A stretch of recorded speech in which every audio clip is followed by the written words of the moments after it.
Over the decades that Umbrella was active, they've hired and worked with many different deadly individuals, but there's one in particular that's always been clouded in mystery. Not much is known about him other than that on nearly every mission he's been on, he's often the only one to return alive. He has no name and thus is known by many different monikers, but how did this man come to work for Umbrella in the first place? What is known about him, and where is he now? But first we need to go back to see how he fit into Umbrella's plans in the first place.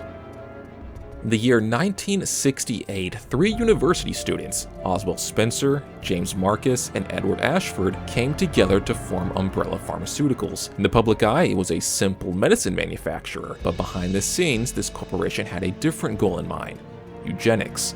Oswald Spencer specifically was obsessed with creating a new race of superhumans through a family of viruses known as the progenitor. Research into this would obviously take a lot of money to fund, so Umbrella Pharmaceuticals dabbled in many different areas of trade. This included creating and selling bioweapons.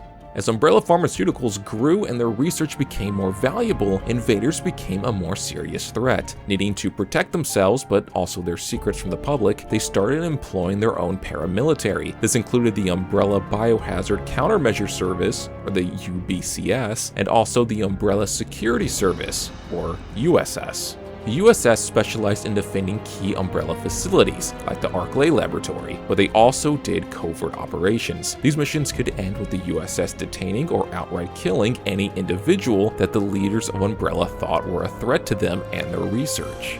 When the USS actually formed at Umbrella is unknown, but the first record of an assassination mission from the USS happened in 1988, just over 20 years after the creation of Umbrella Pharmaceuticals. This mission came from none other than Oswald Spencer.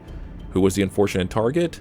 James Marcus, one of the original founders of Umbrella and dear friend to Oswald Spencer. Or so we thought.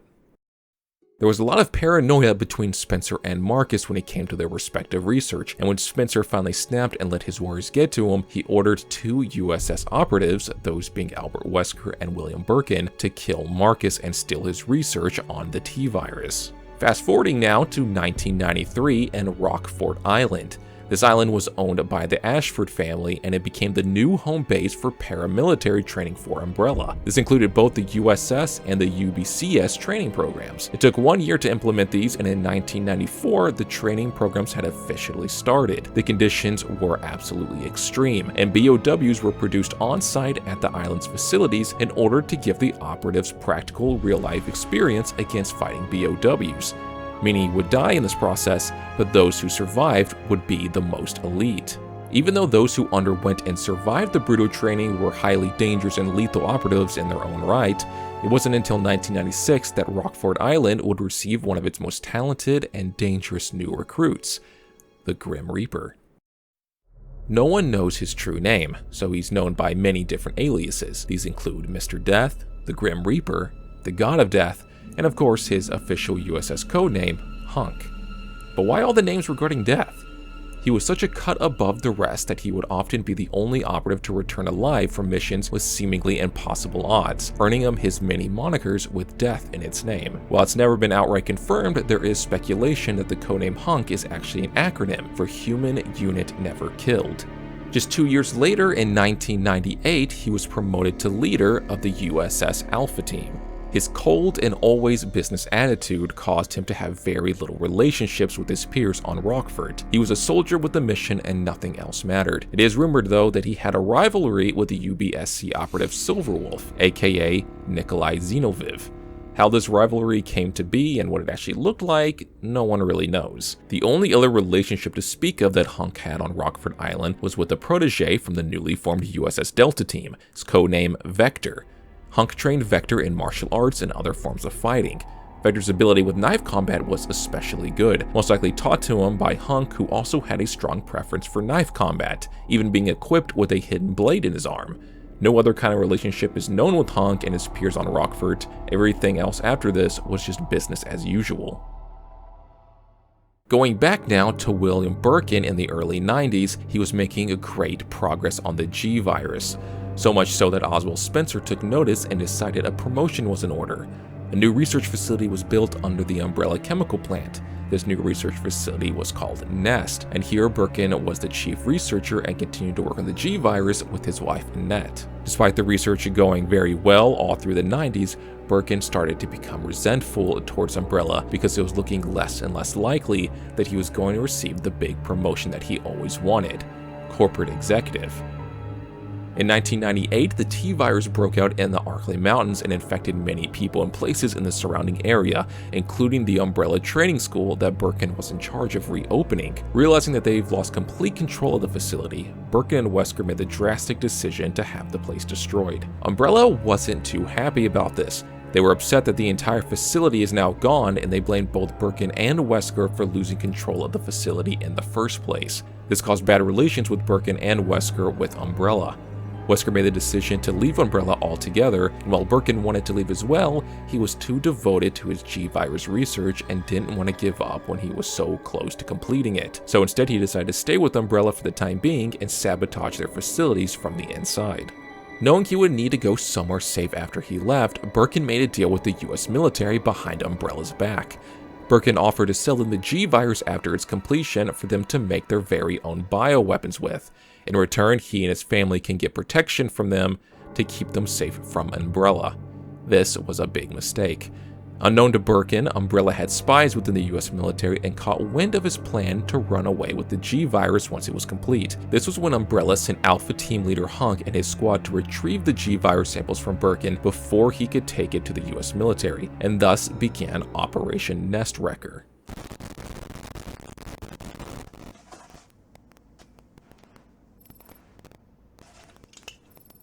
Got eyes on the G-Virus. Going in.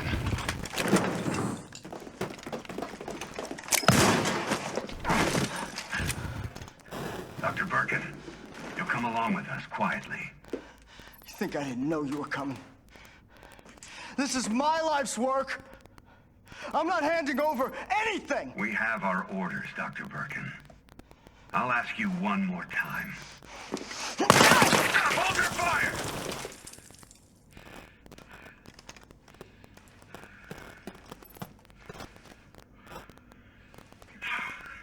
What the fuck were you thinking? Our orders were to bring him in alive!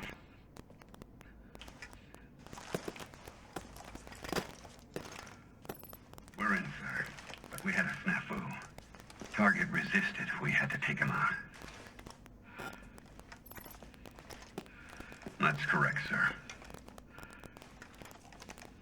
Roger that. Just the samples, then.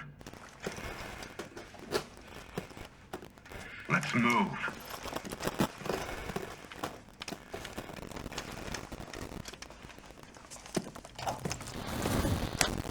HUNK and two of his squad mates, Jay Martinez and A. Kirkpatrick, were able to catch up to Birkin. They were to detain Birkin and the samples peacefully, but if he resisted, then non-lethal force was allowed because they needed to bring him back alive. During the confrontation, Birkin refused to comply and pulled out a gun. This prompted Martinez to panic and open fire, shooting Birkin and presumably killing him. This caused HUNK to lash out at Martinez for his mistake and hasty action. Despite this mistake though, when reporting back to command, HUNK leaves out the information that Martinez was the one who shot Birkin. Instead, he takes the blame for the mistake. This shows that HUNK really cares for his team despite his cold demeanor. Accepting what's done is done, Kirkpatrick retrieves Birkin's suitcase containing the G-Virus samples and they head towards the extraction point. Unknown to Alpha Team though, Birkin was still alive, though dying. He still had a sample of the G-Virus that they had failed to recover from him, and he knew it was now or never. Birkin injects himself with the G-Virus, hoping his body would accept it and save his life. Unfortunately, his body didn't take too kindly to the G-Virus, and it mutated him into the massive G-Monster. Bummer. Hell-bent on revenge on Alpha Team for stealing his samples, he pursued after them in the sewers on their way to the extraction point. Oh, please, stop. Stop.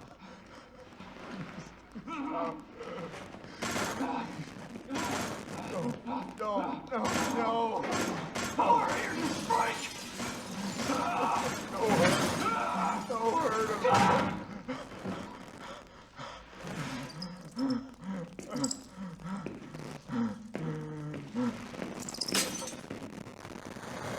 All members of Alpha Team were killed or severely injured by Birkin, and then he consumed the G samples that they had. The suitcases didn't just have the G samples though, it also had the T virus samples as well, the same virus that James Marcus was researching when Wesker and Birkin killed him and stole his research. Rats in the sewers consumed the destroyed samples of T virus and spread the disease through Raccoon City's water system. In just one short week, over 100,000 citizens of Raccoon City were either killed or turned to zombies. The US military blockaded the city, keeping anyone from getting in or out. They claimed this was to protect the rest of the world, but in reality it was to cover any evidence that they had with their involvement with Birkin's G virus and their goal of making their own bioweapons. During this 1 week period, only one member of Alpha Team survived, the Grim Reaper. How exactly he survived for a week in Raccoon City isn't known, but given his extreme combat prowess and experience with fighting BOWs, it is not too surprising that he'd be able to survive in the chaos. The operation may have seemed to be a failure, but the mission objective is always a top priority for HUNK. He was able to save a small sample of the G virus from Birkin after the attack. All he needed to do was find a way out of the Raccoon City blockade and return it back to Umbrella HQ. That opportunity would come sooner than he thought, but with strings attached. After that 1 week period of survival in Raccoon City, HUNK was laying low in the sewers beneath RPD. It was most likely safer down there than the chaos happening above ground. That's when HUNK received a very important call. The only other surviving member of Alpha Team, the extraction pilot, codenamed Nighthawk. He was finally able to patch through to HUNK and explain to him that he's here to extract him. He tells him to meet him at the front gate of RPD for extraction, with one little catch. The outbreak in Raccoon City caused an emergency meeting of Congress, where the president decided to launch an experimental thermobaric missile at the city, wiping clean everything in Raccoon City, as well as any evidence that the US military had involvement with Umbrella. This plan was already set in motion, and HUNK had roughly 15 minutes to make his way from the sewers to the front gate of RPD. The race began, both for completing his mission, as well as for his life.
What the hell, HUNK? You're late for extraction. Front door's blocked. Gotta find another way out. Heads up.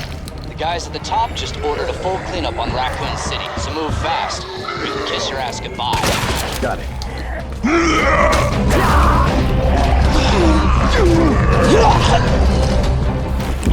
HUNK, time's up. Go, Nighthawk. Get out. I'm not gonna just This leave is war. you. Survival's your responsibility. God damn it.